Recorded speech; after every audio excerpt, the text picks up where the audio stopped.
and graduated to the main roster in April 2016, where they got one of the Side note, I still really think it was really stupid for them to just shove them up the main roster without them at least win the NXT titles.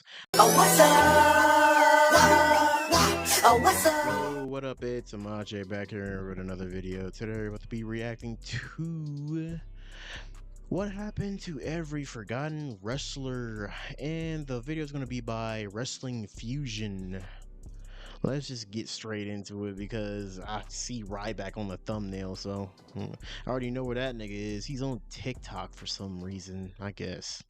From career-ending injuries to making TikToks, from starring in movies to getting completely banned from every wrestling company, this is what happened to every forgotten WWE wrestler of the PG era, starting with someone who was supposed to be the next Rey Mysterio. Sin Cara might be the biggest failed investment in WWE history. Triple H himself.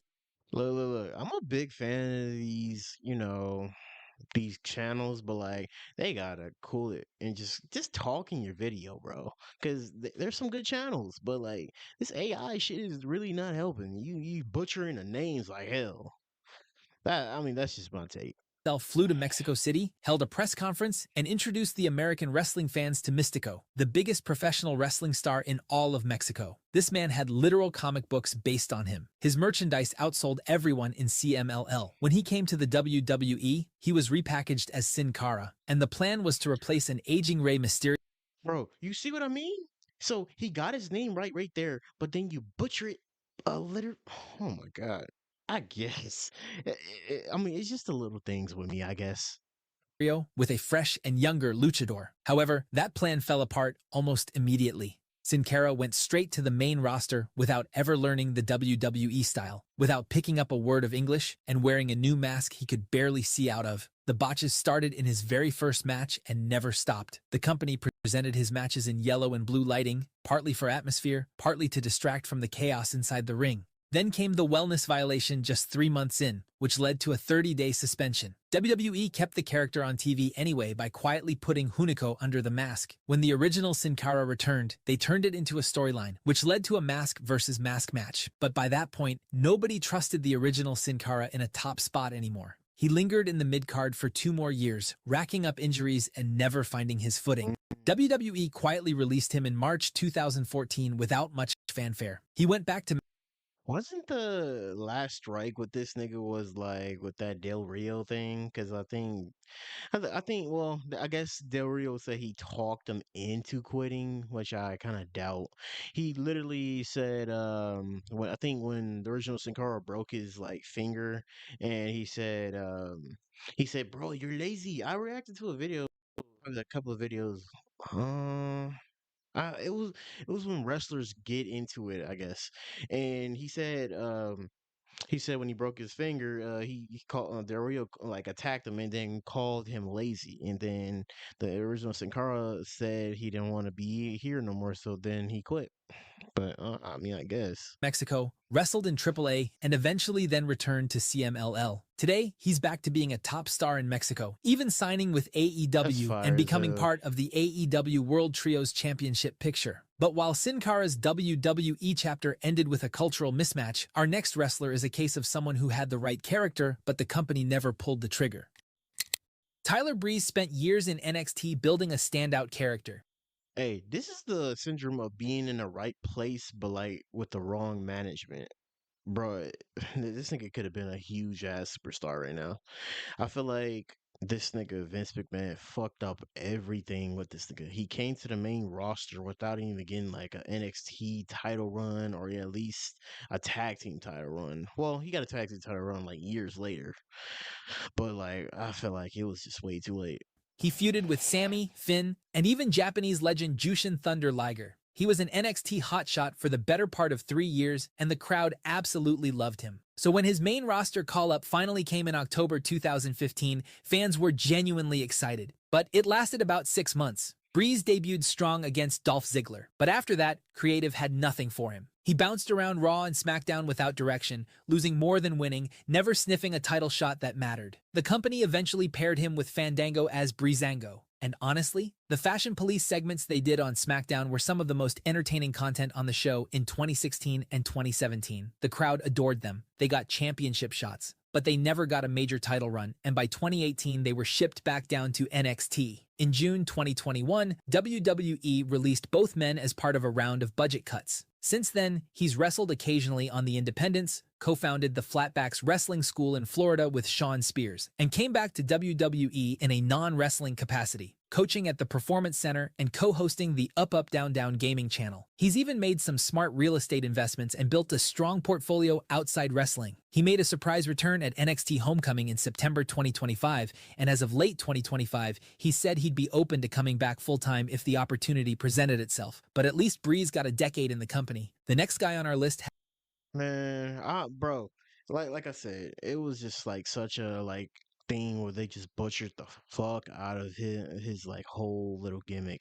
I'm glad he got the little tag team runs with Breezango, but like man, they need to like put some respect on my nigga name, man, because he's actually a good wrestler, but he's just never given a chance to show it in the serious mode. Had a shorter, stranger, and far more frustrating ride. Some wrestlers fail because they can't get over. Alex Riley's problem was the opposite. He got over, and that didn't sit right with a top star. Riley showed up on the second season of NXT in 2010 with a jock frat boy character and quickly caught the eye of The Miz, who made him his on-screen protege. Riley was ringside when Miz won the WWE Championship, and he was in Miz's corner during his WWE title reign leading to WrestleMania 27. On paper, he was just a sidekick. But Riley had genuine charisma, a good look, and a decent connection with the crowd. The break came in May 2011 when Miz publicly humiliated Riley on Raw one too many times, and Riley finally snapped, beating down his boss to a loud fan reaction. Over the next few weeks, his music was getting pops that most mid-carders could only dream of. He was main event. Oh my God, I remember this whole little thing where he just had the crowd in his hands. His song was so fucking fire. And like, bro, when he beat his ass, nigga, I hated the Miz back in 2010 and 2011, bro.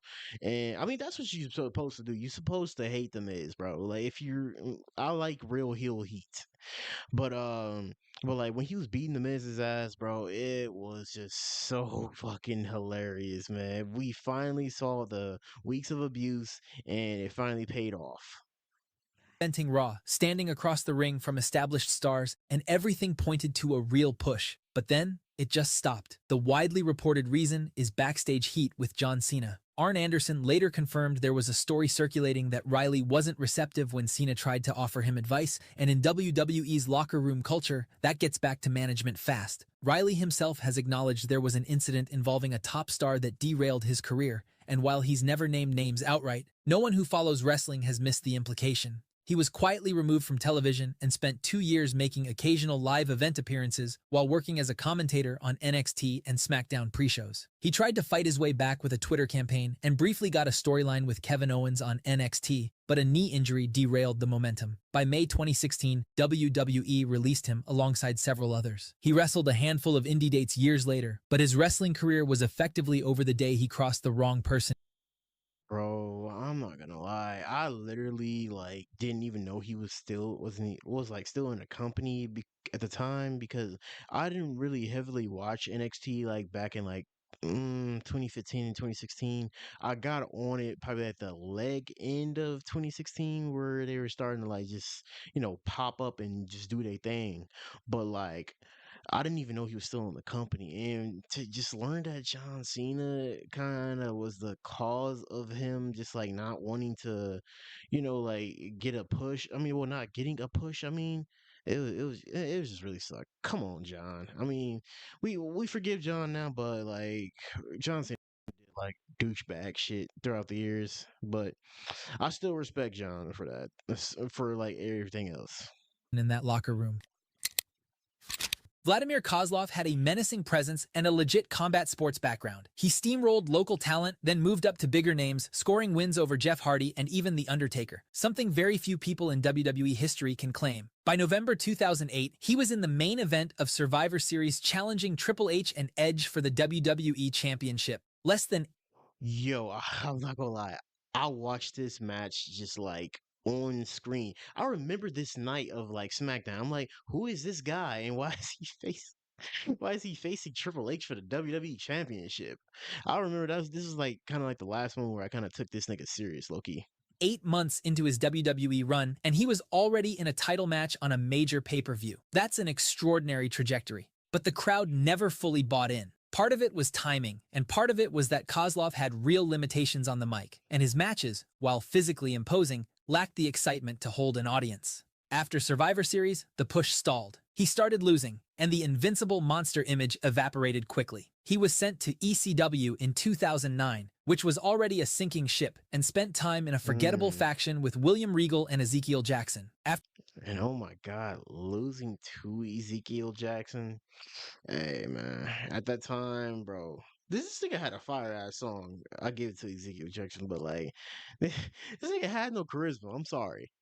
After ECW folded, he landed on Raw and got paired with Santino Marella in an entertaining tag team before WWE released him in 2011. After leaving, he pivoted to acting and built a solid secondary career, appearing in John Wick, The Punisher on Netflix, and other notable movies. He briefly returned to wrestling with TNA in 2023 and 2024, competing at their major events before retiring from in-ring competition. Outside the ring, Kozlov has remained in great shape and is also a successful businessman. However, Kozlov isn't the only forgotten wrestler from the late.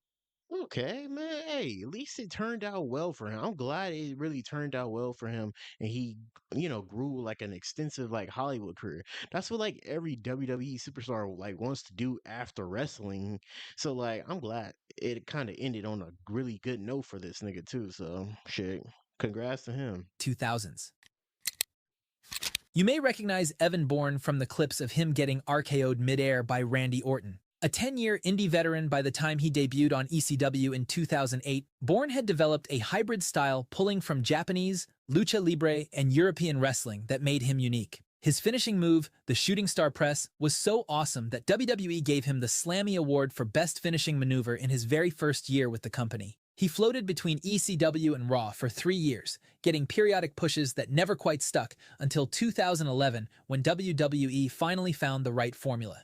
They paired him with Kofi Kingston, and the two became Air Boom. Together, they won the Tag Team Championships and successfully defended it against The Miz and R-Truth, and then against Dolph Ziggler and Jack Swagger across multiple pay-per-views. It was the hottest Bourne had ever been, and for a few months, it felt like he might finally get a genuine top-of-card push. But then came November 1st, 2011. WWE announced he had been suspended 30 days for his first wellness violation. Then, just 2 months after returning, he failed a second test in January 2012 and received a 60-day suspension. WWE quietly stripped Air Boom of the titles at a house show, and the writing was on the wall. On the day his second suspension was nearly over, Bourne was involved in a motorcycle accident that broke his foot in 4 places and dislocated it in 5.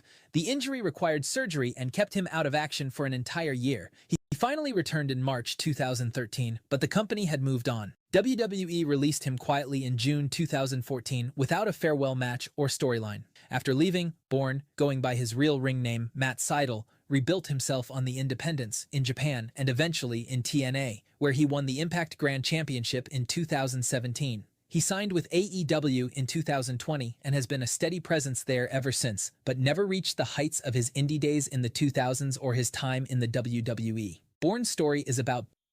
Man, this is just like a story of a guy just being in his own way with just like substance, and a guy just like being a little bit unlucky with the injury, bro. Man, I really wish he like had like a good ass run in WWE back then, because back then it was like really the perfect time to get a run. The 2010s were kind of like some, or well, early 2010s were kind of like some good dark days. We had CM Punk back then, but like we had a good lot of still had a lot of good wrestlers, but like the mid card needed to be really filled. But like his tag team with Kofi Kingston was unforgettable. But like I really feel bad that he didn't get to like reach his whole full potential.